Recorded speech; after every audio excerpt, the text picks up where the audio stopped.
Hi, this is video 2. I'm Nikki Marchant.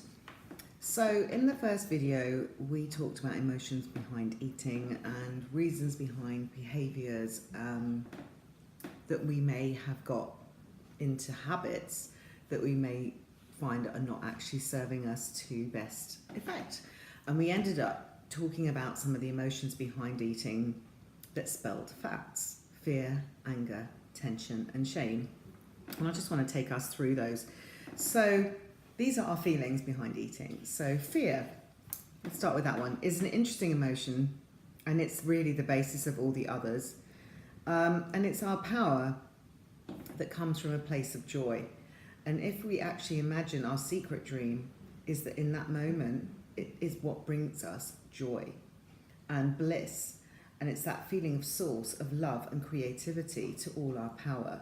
And what we don't realise is that actually what we're doing when we are eating and craving things is that we're squashing down that joy that we have, and we feel afraid of moving forward. We feel afraid of what we need to face, that is something that is not serving us, and we stuff it down with food, or we try and ignore it, or we just try and be in denial of who we are.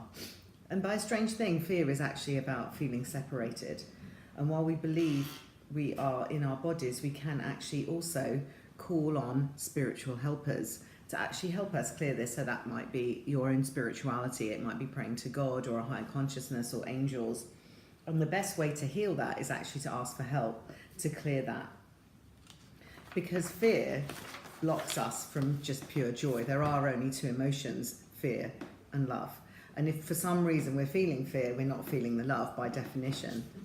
And how would you do that? You can do it through visualization, you can get healing from a healer, you can do meditation, you can do praying, you can separate that fear and visualize it and hand it over and try and work out what it is. We do need to try and work out what it is and try and deal with it, because it's holding us back. It's stopping us from living our true self. It's stopping us from being our beautiful, magical, emotional, joyful, creative self. And when we actually realize that that's what's going on, it's the most amazing, empowering thing, because you can then deal with it and release it and let go, surrender and release. The second emotion is anger. So this is all about projection. And it's a part of our ego that doesn't like what it sees.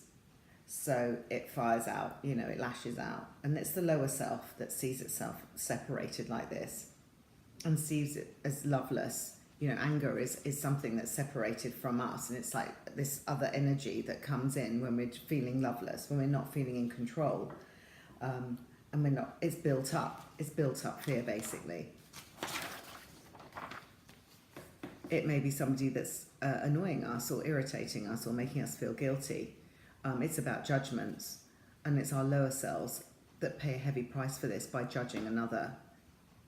So a great spiritual shortcut that releases anger and unforgiveness is actually to simply say, this is so clever, I'm willing to release that part of me which feels irritated when I think of you. So the point behind all this is that you hold on to anger about something, it's only hurting you. It's like holding a hot coal. If you're getting annoyed about something, it's like, let go of that. Let go. So again, I'm willing to release that part of me which feels irritated when I think of you. Works like magic. You can try it. So if you think of somebody that annoys you, so whoever that might be, husband, children, partner, somebody at work, anyone, it's basically a part of us that we're not willing to look at. And it's not true to you. It's your ego. It's a part of you that you're not willing to look at. So what we do is we project it out and see it in others. And it's very easy to say, oh, the trouble with you is. And I always think it's really interesting when people go, the trouble with you is, there's three fingers pointing in this direction and they're trying to blame it on someone else. It's actually something in them. So that's the way that we want to do things, is we actually want to release and let go of anger and forgive. Forgive yourself, first of all, for feeling that, because it's something in you, and recognize that and then deal with that. And that is the biggest, most empowering thing of all, is actually not to react when someone is unpleasant in any way towards you, because what that does is it triggers things in you, and it's that ultimately that built up anger that makes us ill, makes us uncomfortable, wastes time, and just sucks the joy out of everything. So that's fear, anger. The third one is tension.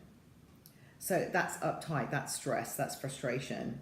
And we often get, the thing about this is that we're actually dealing with stress on this program, this 30 Days to Healthy Living and Beyond, because we're actually dealing with the way our coping strategies around stress, which is built up anger and fear and tension and shame through stress. So stress is a chemical cycle that we get into if we're not careful.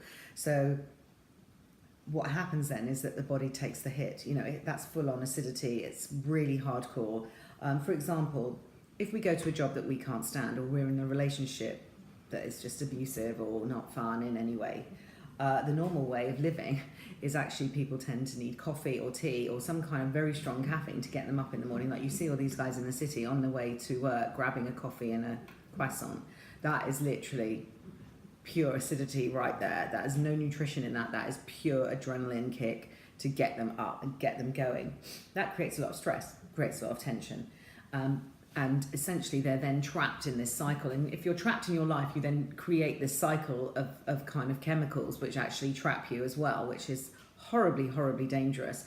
So, I can't afford to leave this job, I can't afford to leave this marriage. It's that sort of panic and all these different ego beliefs that keep us from living in the light. So we end up getting dead and tired in the morning. So you need this incredible caffeine hit to actually get you going. So it's like beating a horse that won't go. And then throughout the day, you're drinking and eating stimulants, chocolate, sugar, fizzy drinks to get you going. And then at night, you're so buzzed from all these amphetamines, stress and tension, that maybe we need to drink wine or a beer or smoke or even take something like a sleeping pill to actually go to sleep. Because it's so ramped up that you actually need to come back down to even sleep. So then you're in that cycle where you're having wine every night. And because you end up doing that over and over again, we actually get into this terrible cycle of wine at night, coffee in the morning to get you going, and then you're like lurching from like each thing, and then basically you just get adrenal burnout and complete exhaustion, and something will make you very, very ill. So the real unfortunate part of that, though, is it occurs while we're asleep, because what we're missing out on then is obviously our REM sleep. And our REM sleep, as we said before, is actually our dream cycle, and then you're just on a low, you're on a flat, you're not actually dreaming or actually able to create anything that's actually going to get you out of a situation. Because we've got so little serotonin, it just drains you of the REM sleep is the regenerative sleep for serotonin, and that is really damaging. It's the serotonin you actually need for your immune system and for the feel good and to actually have joy. You need serotonin. So if you're not getting enough fresh air, your body has less serotonin. If you're not exercising in a way that actually gets your heart rate up, your body has less serotonin. And if you have reduced serotonin, your body will naturally be more hungry for carbohydrates, especially carbs mixed with dairy products, because you want the double hit, you want it even stronger every time. And because this is the way we actually intuitively medicate the brain to increase the serotonin level. And that's one of the reasons we feel hungover after a drinking binge, because serotonin levels are low. If you've partied hard one night, you often feel hungry for carbohydrates, bread, a fry-up, and so on. So we really need to watch these chemicals and this cycle that we put our body through, because it masks the divine voice, it masks our dreams. We're low on serotonin, we're constantly artificially ramping it up, and we're perpetually in this cycle that's reducing the amount of intuition that we actually have and need to live a joyful, healthy, naturally fired up, the immune system that's firing on all cylinders. Often we're eroding our immune system, and you just get like all these bugs and all these horrible things that are going around purely because your weakened immune system from all the amphetamines that people are taking day in, day out. That's just people's regular life most of the time. Horrible, horrible cycle, isn't it? It makes you feel panicky even thinking about it. And then the fourth one is shame. So we've done fear, anger, tension, or stress, and shame. So shame, this is classic abuse survivors feeling that it was their fault, basically, with whatever happens. Everyone is suffering from post-traumatic stress disorder of some way, shape, or form. Parents had divorce, or, they had to move, or, something happened with the dad's job, or, there's obviously any other kind of abuse, physical abuse, sexual abuse, verbal abuse. And what happens is we overcompensate again from eating. And at some level, we actually blame ourselves for the abuse. So there's a lot of self-guilt, self-shame, self-blame that abuse survivors actually have. And so to numb the pain, we overeat because they believe they are the bad person. Again, there's a powerful affirmation here to actually heal the fear, anger, tension and shame that abuse survivors need to heal, is that they need to forgive their abuser, which may even be themselves, ironically. So forgiving is actually the key to healing. But many survivors are not actually ready or willing to forgive their abuser or realizing what it is. Okay, so are you ready to actually forgive? Forgive yourself. Forgive everything that's happened. Release, surrender and release. And the truth there is only one mind, and there is only one person, and that is to actually look at yourself. So here comes the ultimate healing affirmation, which we all need, which heals all fear, anger, tension and shame. And it goes like this: I forgive, accept and trust myself. And guess what that spells out? Facts again. I forgive, accept and trust myself. Isn't that genius? So you've turned it from the harshness and the negativity of fear, anger, tension and shame, and turned it into release, surrender and release, learning from situations, accepting what has happened. Forgive yourself, forgive everything that's happened, accept and trust myself, because from here, right now, this moment is all we have. So just believe that you can do that, you can change that. Forgiving yourself. And in fact, we're all abuse survivors, aren't we? We all go through a lot on this earth plane. Forgive yourself. This is what releases you from your past. This is what releases us. What happens in the past leaves scars, and it's dragging around the baggage of the past. I am an abuse survivor, thinking of all the bad things done to you, forgetting that you're not perfect, whole and complete. And what we need to do is think about forgiving and healing our past. Freedom from the pain is actually letting go.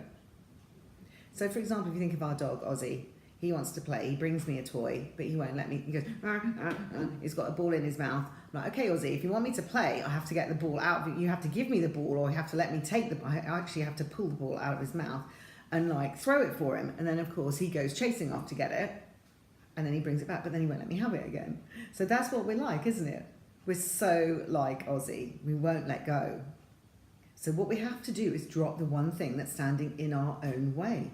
And that includes everything like this whole cycle that we get into, and in denial of all the stuff that we're actually trying to avoid. So we need to think about how we spend our time, what's positive, what's the best thing for our health. You know, that they say you dig your grave with your teeth. You know, think about everything you're doing and whether there's a cycle happening there of like uppers and downers. And what is our fat schedule? You know, what are we avoiding? What's our delay tactic? You know, and it's really like really eroding our health and wasting our time if we don't actually admit that to ourselves. You know, let's live a life of freedom. Let's live a life of positivity. Let's change things. You can do. And that's what the 30 Days to Healthy Living program and beyond actually does. It helps you release the hooks into our addictions and our little patterns of things that we do. Open that all up and go, oh my God, I've been wasting all this time. Release and surrender. Let's just like move forward in joy and lightness and freedom, and actually live our life on purpose, doing something we really, really want to do. And if you need help finding what your purpose is, finding out what your habits are, or finding out what your cycles are, give me a call. That is what I do. I help people understand the little quirky things that they have developed to avoid themselves.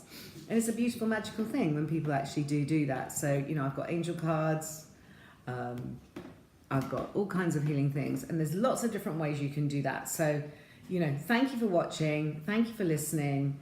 Have an amazing, beautiful, joy-filled day every single day on purpose, doing what you're born to do, a life of pain-free, that's pain-free, enjoying everyone you're with, no one dragging you down, just living everything and enjoying everything, because you're just releasing everything. You know, all you have is right now.